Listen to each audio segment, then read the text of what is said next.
بسم اللہ الرحمن الرحیم۔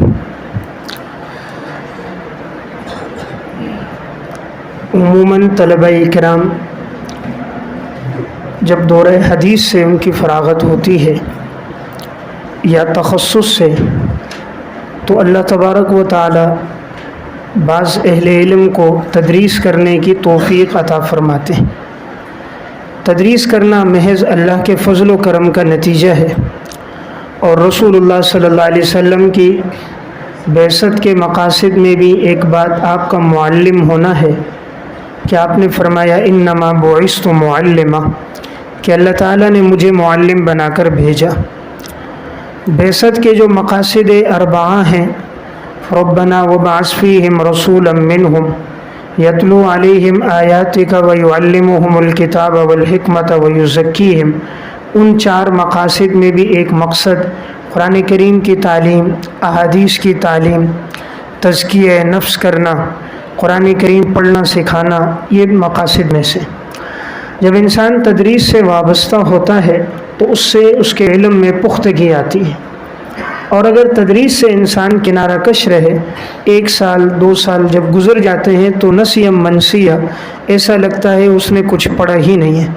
تو علم کو باقی رکھنے کے لیے تدریس کی ضرورت بہت زیادہ ہے، اس سے علم میں نکھار بھی آتا ہے، اور ہر آنے والے سال میں جب کتابیں اور مضامین اور عنوانات بدلتے رہتے ہیں تو اللہ رب العزت اس کے علم میں عمق بھی لاتا ہے۔ اب اچھے استاد کے کیا اعمال اور اوصاف ہیں، وہ تو گزشتہ سال میں نے عرض کیے تھے کہ کامیاب استاد کے 100 اعمال اور اوصاف۔ الحمدللہ 3.5 گھنٹے کی وہ نشست تھی، تو وہ بیانات واٹس ایپ پہ بھی چلے تھے اور وہ پیج پر موجود بھی ہیں اسی نام سے، تو اگر ان کو دوبارہ بیان کریں تو کافی وقت لگے گا، اس لیے اگر کسی ساتھی نے سننے ہیں تو چونکہ تدریس میں فائدہ تب ہوگا پہلے آدمی اچھا استاد تو بنے۔ کتاب پڑھانا تو دوسرا مرحلہ ہے، پہلا مرحلہ تو یہ ہے کہ اس کے اندر وہ استاد کے اوصاف تو پیدا ہو جائیں۔ ان اوصاف کے بعد اب اگر وہ مسند پر آئے گا اور تدریس کرے گا تو انشاءاللہ فائدہ ہوگا۔ تو وہ 100 اوصاف بڑی اہمیت کے حامل ہیں۔ بڑے تتبع اور تلاش کے بعد اسلاف کی کتابوں میں ایسے جو اوصاف ایک اچھے استاد کے لیے نظر آئے تھے تو گزشتہ سال وہ میں نے بیان کیے ہیں۔ اسی طرح ایک اچھے مقرر کے 50 اعمال و اوصاف۔ تو بہرحال آپ وہ 100 اعمال و اوصاف تو وہاں سنیں۔ اس کے سننے کے بعد جب انسان تدریس کا آغاز کرتا ہے تو سب سے پہلا سال ہے درجہ اولا۔ درجہ اولا کے اندر 2 علوم بڑی اہمیت کے حامل ہیں، ایک علم ہے صرف اور دوسرا علم ہے نحو۔ اب ان علوم کو کیسے پڑھایا جائے اور اس میں کن باتوں کی رعایت رکھی جائے۔ علم صرف کے لیے مدارس میں مختلف کتابیں پڑھائی جاتی ہیں۔ بعض جگہ ارشاد الصرف پڑھائی جاتی ہے جو فارسی زبان میں ہے، بعض جگہ تعلیم الصرف پڑھائی جاتی ہے اور تدریب الصرف، بعض جگہ علم الصرف پڑھائی جاتی ہے۔ تو مختلف نوعیت کی مختلف کتابیں ہیں۔ اسی طرح نحو میں بھی بعض مدارس میں نحو میر جو فارسی میں ہے وہ پڑھائی جاتی ہے، بعض جگہ اسی کا ترجمہ جو عربی زبان میں ہوا ہے النحو الیسیر کے نام سے اسے پڑھایا جاتا ہے، بعض جگہ آج کل جیسے تعلیم النحو اور تدریب النحو کو پڑھایا جاتا ہے، اور بعض جگہ علم النحو جو حضرت مولانا محمد مشتاق صاحب کی کتاب ہے وہ پڑھائی جاتی ہے۔ تو بہرحال کتابیں اگرچہ مختلف ہیں لیکن مضمون اور عنوان سب کا ایک ہے۔ اب استاد جب علم صرف پڑھائے تو وہ کن چیزوں کی رعایت رکھے گا تو فائدہ ہوگا۔ میں 10 گزارشات عرض کروں گا کہ اگر استاد علم صرف کے دوران ان 10 باتوں کی رعایت رکھے گا تو انشاءاللہ طلبہ کو فائدہ ہوگا، اور یہ علم انہیں زندگی بھر کے لیے یاد بھی رہے گا اور وہ اپنے استاد کے حق میں دعا گو بھی رہیں گے۔ کتاب انسان کوئی بھی پڑھائے، چاہے وہ فارسی کی ہو، عربی کی ہو یا اردو کی ہو، لیکن اگر ان 10 باتوں کی رعایت ہوگی تو انشاءاللہ فائدہ ہوگا۔ مشورے کی حد تک تو بہتر یہ ہے کہ صرف نحو میں جو کتاب ہو وہ اردو زبان میں ہو، تعریفات عربی میں ہو، اور تشریح، توضیح اور مثال اردو میں ہو۔ اس کی وجہ یہ کہ انسان اپنی مادری زبان میں جس بات کو صحیح سمجھ سکتا ہے وہ کسی اور زبان میں نہیں سمجھ سکتا۔ ہمارے ہاں اولا میں آنے والے طلبہ عموماً حفظ کر کے آتے ہیں، اور جو طلبہ حفظ سے آ رہے ہوتے ہیں اکثر ایسا دیکھا گیا انہوں نے اسکول بھی نہیں پڑھا ہوتا، تو وہ بالکل اسکول نہیں پڑھا اور وہ آتے ہیں جب وہاں پر، تو اب ان کے لیے ڈبل پریشانی ہوتی ہے، ایک فارسی زبان کو سمجھنا اور نمبر 2 اس فن کو سمجھنا، تو بیک وقت ان کے لیے 2 مشکلات ہیں۔ اور اگر کوئی اسکول پڑھ کے بھی آتا ہے تب بھی اس نے اردو پڑھی ہوتی ہے، آج اسکولوں میں وہ معیار بھی نہیں ہے کہ جس تعلیم کے بعد ان میں پختگی اور عمق آ جائے، تو اس وجہ سے ان پہ ڈبل بوجھ ہوتا ہے، فارسی کو سمجھنا، عربی کو سمجھنا اور نمبر 2 اس فن کو سمجھنا۔ اس لیے بہتر ہے کہ فن کی پہلی کتاب مادری زبان میں ہو تو اس کو جلدی سمجھے گا، البتہ تعریفات عربی میں ہوں۔ ہمارے ہاں کتابیں تو اردو میں آ گئی لیکن تعریفات بھی اردو میں۔ اردو زبان میں یہ اعجاز نہیں ہے کہ وہ ہمیشہ یاد رہے، اللہ تعالیٰ نے عربی میں یہ اعجاز رکھا ہے کہ جو آدمی یاد کر لیتا ہے عموماً وہ اس کو یاد رہتی ہے۔ جیسے قرآن کریم اگر ایک انسان یاد کرتا ہے، حدیث یاد کرتا ہے، اسی طرح عربی میں اگر وہ تعریف یاد کر لے بچپن ہی میں، امید ہے انشاءاللہ اسے یاد رہے گی۔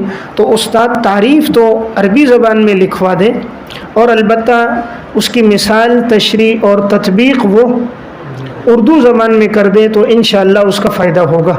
ہماری جو اردو کتابیں ہیں اس میں تعریف بھی اردو میں تو بڑی طویل ہوتی ہے، دیکھیں اردو زبان بڑی تنگ ہے اور عربی زبان بڑی وسیع جامع ہے، اس لیے جب آپ عربی کی بات کو اردو میں تعبیر کرتے ہیں 2.5 سے 3 سطریں لگ جاتی ہیں، وہی بات عربی میں تعبیر کریں 1 سطر میں آ جاتی ہے اور وہ 1 سطر کی بات یاد بھی رہتی ہے۔ تو اس لیے بہتر ہے ہم تعریفات کو اور مثالوں کو ہم عربی میں رکھیں، وضاحت اردو میں ہو۔ اب صرف پڑھانے والا استاد سب سے پہلی چیز جس کا اہتمام کرے نمبر 1 کہ وہ صرف کی گردانیں طلبہ کو ازبر کروائے، صرف کی گردانیں ان کو ازبر یاد کروائے۔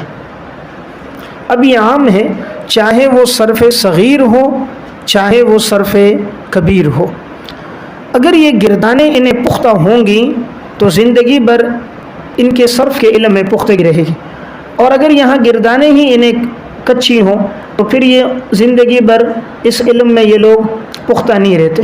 اس لیے زیادہ کوشش ہو کہ وہ ایک سانس کے اندر پوری صرف صغیر سنا دے، صرف کبیر ہو ایک سانس میں پوری سنا دے، اور اگر اسے شروع کیا جائے ضربہ یضربو سے تب بھی سنا دے، اور ایسی بھی مہارت ہو جائے کہ اگر وہ آخر متکلم سے شروع کرے تب بھی وہ ماضی پہ پہنچ جائے، یعنی گردانیں اس کو اس طرح یاد کروائی جائیں، اور ان گردانوں کے یاد کرانے میں مختلف صیغوں سے اسے یاد کروائی جائے، یعنی کبھی ضربہ، کبھی نصرہ، کبھی علمہ، کبھی سمعہ، کبھی حمدہ، مختلف صیغوں کے ساتھ، تاکہ اس کی زبان میں روانی پیدا ہو جائے اور اسے اس میں گویا مہارت پیدا ہو۔ نمبر 2، صیغے کی پہچان کروائی جائے۔ اب بعض طلبہ گردانیں تو یاد کر دیتے ہیں لیکن انہیں صیغے کی پہچان نہیں ہوتی کہ یہ صیغہ کون سا ہے۔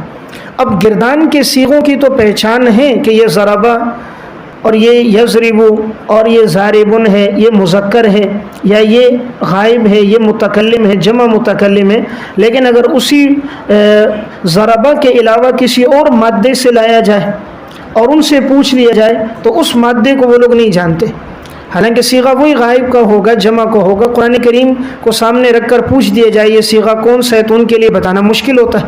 اب صیغہ یقیمون استعمال ہو رہا ہے، یؤمنون ہے، ینفقون ہے، تو دوسری چیز کیا ہے، انہیں صیغوں کی پہچان کروائی جائے۔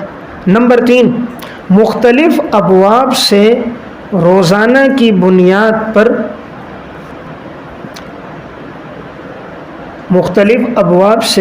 ان سے روزانہ کی بنیاد پر صرف صغیر اور کبیر کا اجرا کروایا جائے۔ روزانہ مختلف انہیں الفاظ دے دیے۔ قرآن کریم اس کے لیے سب سے جامع ہے۔ قرآن کریم میں آپ نے کوئی بھی آیت پڑھی اور اس سے ایک لفظ کا انتخاب کر دیا، مثلا اعبدو، اب اس سے کہا کہ اس سے تم صرف صغیر پڑھو اور اس سے تم صرف کبیر پڑھو، آگے چلے تو کبھی مجرد کے ابواب سے، کبھی مزید کے ابواب سے، تو ہر دن جب ان سے 3-4 صیغوں میں اس طرح صرف صغیر اور کبیر بنوائی جائے گی تو ان کی زبان کی لکنت بھی ختم ہوگی، مہارت بھی پیدا ہوگی۔ نمبر 4، صیغوں کے معانی پوچھیں۔ طالب علم کو ترجمہ آنا چاہیے، اسے معلوم ہو کہ ضربت کا ترجمہ کیا ہے اور اسے معلوم ہو کہ اضربو کا ترجمہ کیا ہے، یضربو کا ترجمہ کیا ہے اور ضاربن کا کیا ہے، اس میں اعلیٰ کا ترجمہ کیا ہے اور اس میں ظرف کا ترجمہ کیا ہے اور فعل تعجب کا ترجمہ کیا ہے۔ تو ترجموں کی پہچان ہو، اگر ابھی پہچان ہو گئی یہ زندگی بھر نصوص کا ترجمہ ٹھیک کریں گے، ورنہ یہ عالم بھی بن جائیں گے لیکن قرآنی صیغوں کا ترجمہ ان کا ٹھیک نہیں ہوگا کہ انہیں معلوم نہیں ہوگا، صیغے کے مطابق ترجمہ نہیں ہوگا۔ نمبر 5، ترجمے سے عربی صیغہ بنوائیں۔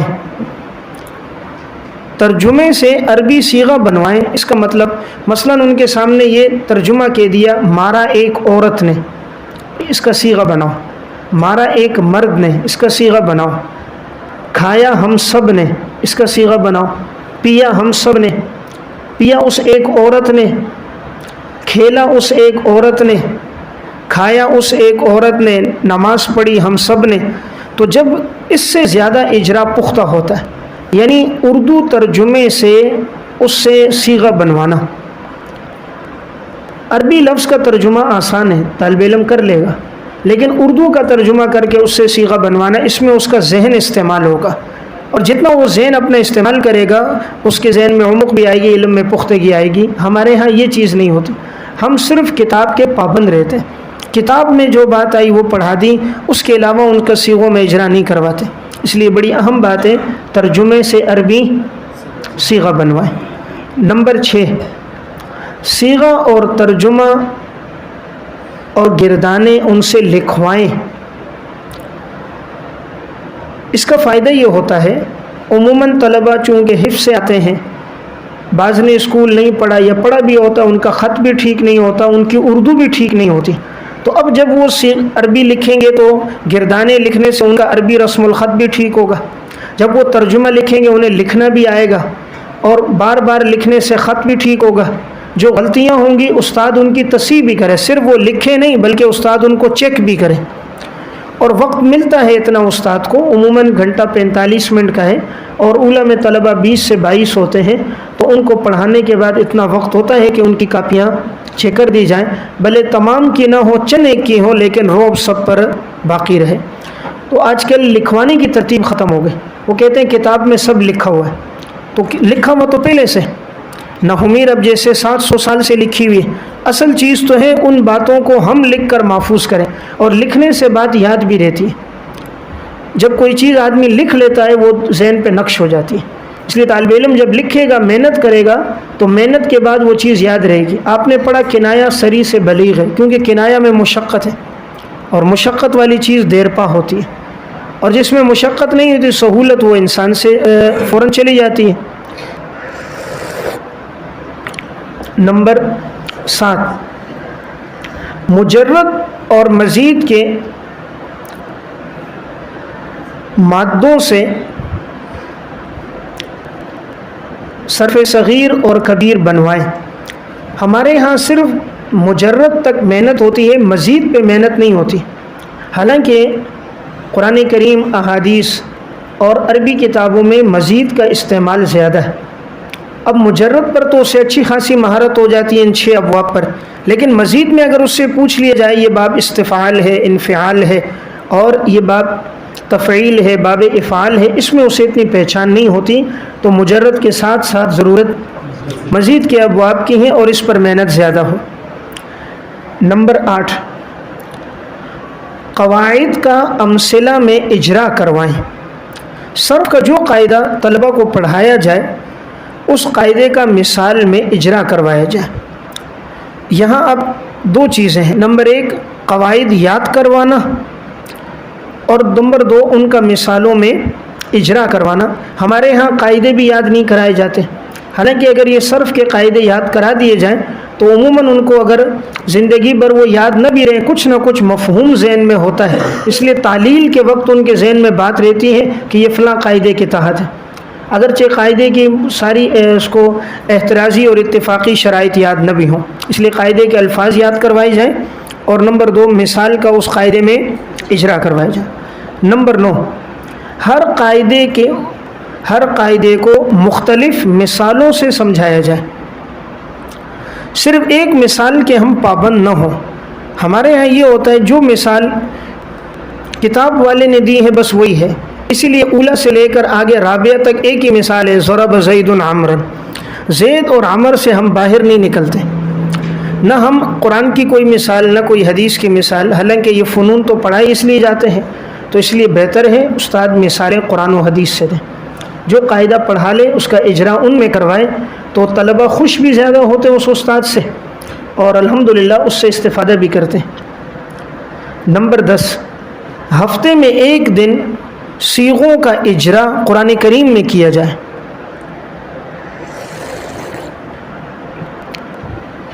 ہفتے میں ایک دن صیغوں کا اجرا قرآن میں کیا جائے۔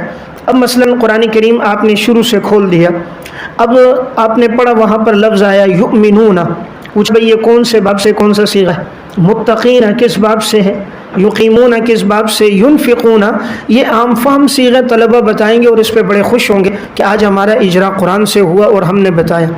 ایک دن اگر انہیں نہیں آئے گا، 2 دن نہیں آئے گا، اگلے دن آپ دیکھیں گے ان کی زبان خود چلے گی اور انہیں سمجھ آ جائے گی۔ ابتدا میں چلانا مشکل ہوتا ہے، بعد میں طلبہ ذہین بہت ہوتے ہیں، ایک دفعہ کی تعلیل ہو جائے ہمیشہ اس طرح کے مادے کی تعلیلیں ان کے ذہن میں ہوتی۔ یہ 10 چیزیں تو میں نے عرض کر دیں کہ یہ استاد اپنے یعنی پڑھاتے وقت تدریس میں رکھیں۔ اس کے ساتھ ایک اہم چیز ہے، ہر طالب علم سے استاد صیغے میں 6 باتوں کا سوال کرے۔ جب وہ صرف پڑھا رہا ہے تو طالب علم سے 6 باتوں کا سوال کرے۔ نمبر 1، جب بھی کوئی صیغہ سامنے آئے، اب مثلا قرآن میں آئے یقیمون، پہلا سوال یہ صیغہ کون سا ہے؟ یہ صیغہ کون سا ہے؟ نمبر 2، باب کون سا ہے؟ پہلے تو صیغہ کہ یہ مفرد کا ہے، تثنیہ کا ہے، جمع کا ہے، مذکر کا ہے، مؤنث کا ہے، متکلم کا ہے، یہ معلوم ہو۔ جب اسے اتنا پتہ چل گیا، اب دوسرا سوال ہے کہ اس کا باب کون سا ہے۔ تیسرا سوال ہے کہ یہ 6 اقسام میں کیا ہے، اور اسی کے ساتھ ہفت اقسام میں کیا ہے اور 12 اقسام میں کیا ہے۔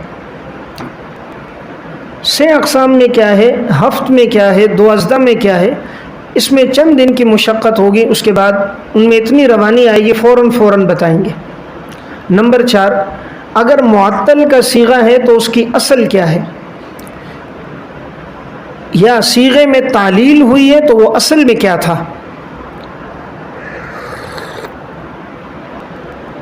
نمبر 5، صیغے میں جاری ہونے والے قانون کا تذکرہ اور اس کا اجرا، یعنی اس سے پوچھا جائے اس صیغے میں کون سا قانون جاری ہوا، تعلیل جو ہوئی ہے کس قانون کے تحت ہوئی ہے، تو اگر ایک دفعہ نہیں بتا سکے گا آئندہ دفعہ میں بتائے گا۔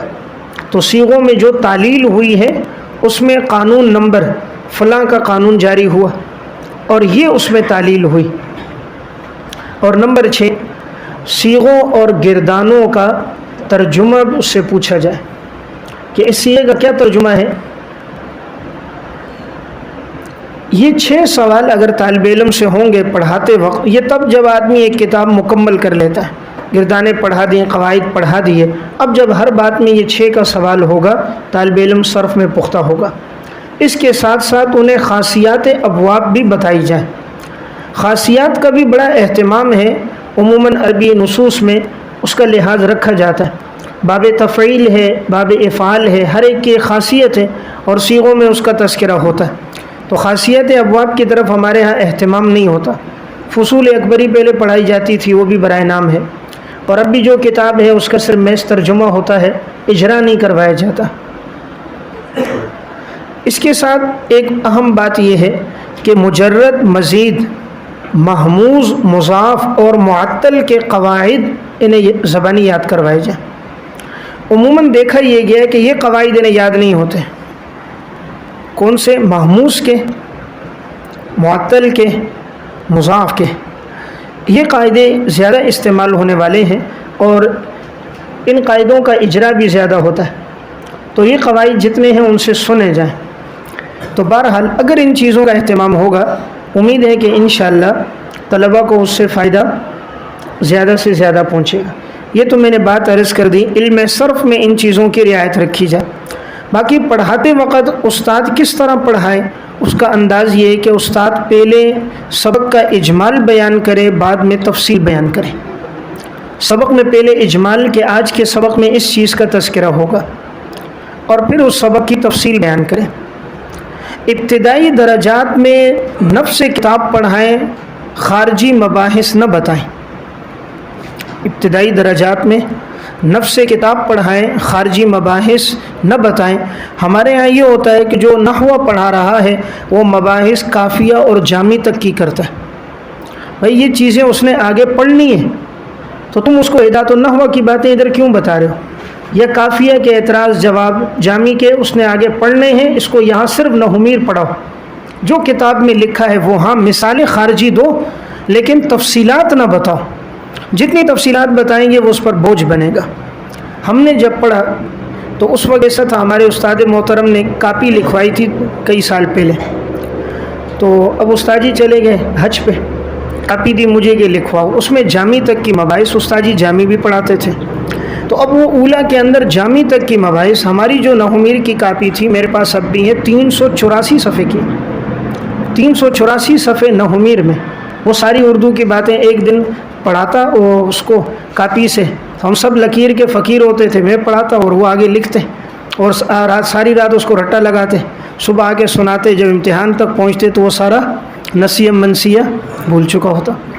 اب یہاں کیا کمزوری کس چیز میں آئی کہ یہ چیزیں اس کو یہاں پڑھانے کی نہیں ہیں، اس نے آگے جا کر یہ سب کچھ خود پڑھنا ہے، اس کو صرف کتاب پڑھاؤ، کتاب کے اندر جو تعریف ہے، کتاب کے اندر جو مثال ہے اس کا اجرا کرواؤ، اس کو قیل قال میں نہ لے کر جاؤ۔ قیل قال میں اگر وہ جائے گا، عموماً طلبہ بعض بیزار ہو کے چھوڑ دیتے ہیں جو اسکول کالج سے آتے ہیں، وہ کہتے ہیں تو بہت مشکل کام ہے، صرف نہ ہوا، اور جب اس طرح پڑھایا جائے تو اور مشکل ہو جاتا ہے۔ اس لیے میں نے ایک بات عرض کی، نفس کتاب تک محدود رہا جائے، اس میں خارجی تفصیلات بیان نہ کی جائے، اس کا فائدہ ہوگا۔ عبارت کی تختی کریں، عبارت کی تختی کا مطلب عبارت کو ٹکڑے کر کے سمجھائیں۔ مثلاً آپ نحومیر پڑھا رہے ہیں تو آپ بتائیں یہاں سے یہاں تک تعریف ہے، یہاں سے علامات ہیں، یہاں سے مثال ہے۔ آپ مثلاً الفقہ المیسر پڑھا رہے ہیں، یہ صورت مسئلہ ہے، یہ اس کے دائل ہیں، یہ واجبات ہیں، یہ سنن ہیں، یہ اشکال کا جواب ہے۔ تو جب عبارت کی تختی ہوگی نا ہر بات کی، تو طالب علم کو بات سمجھ آئے گی۔ ہمارے یہاں کیا ہوتا ہے، ہم پوری بات پڑھ لیتے ہیں، پہلے خلاصہ بیان کرتے ہیں، عبارت میں تختی نہیں کرتے، عبارت میں تطبیق نہیں دیتے، فٹ نہیں کرتے کہ یہ بات جو زبانی بتائی ہے وہ یہاں سے یہاں تک ہے، اور یہاں سے یہاں تک یہ بات ہے، اگر عبارت میں تطبیق ہو جائے تو ہمیشہ وہ یاد رہے گی۔ یہ تو میں نے بات عرض کی صرف میں نحو کیسے پڑھایا جائے۔ اگر کوئی علم نحو پڑھا رہا ہے تو اس کے اندر بھی وہ کوشش کرے درج ذیل 10 باتوں کا اہتمام کرے۔ نمبر 1، سب سے پہلے علم نحو کے اندر تعریفات ازبر کروائی جائے۔ تعریف کے معاملے میں کوئی لچک یا کوئی کمی برداشت نہ کی جائے، طالب علم سے تعریف زبانی سنیں۔ اب وہ چاہے تعریف اس میں متمکن ہے، اس میں غیر متمکن ہے، مفعول بھی ہے، مفعول معہو ہے، ذوالحال ہے، اور کوشش ہو یہ تعریفات عربی میں یاد کروا دی جائیں تو زیادہ بہتر ہے۔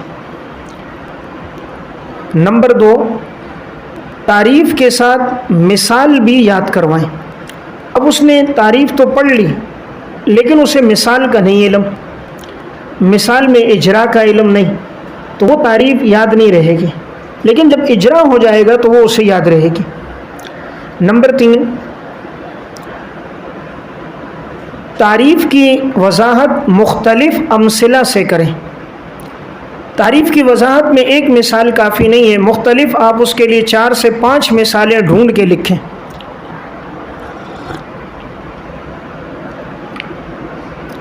نمبر 4، کثیر الاستعمال اصطلاحات اور قواعد پہ زیادہ زور دیں۔ کثیر الاستعمال اصطلاحات اور قواعد پر زیادہ زور دیں۔ اب جیسے مفعول بھی، مفعول معہو، ذوالحال، تمیز، مستثنی، متصل، منقطع، یہ چیزیں زیادہ استعمال ہونے والی، تو جو زیادہ جن کا وقوع ہے ان کی اہمیت بھی زیادہ ہے، اس لیے ان پر زور زیادہ دیا جائے۔ نمبر 5،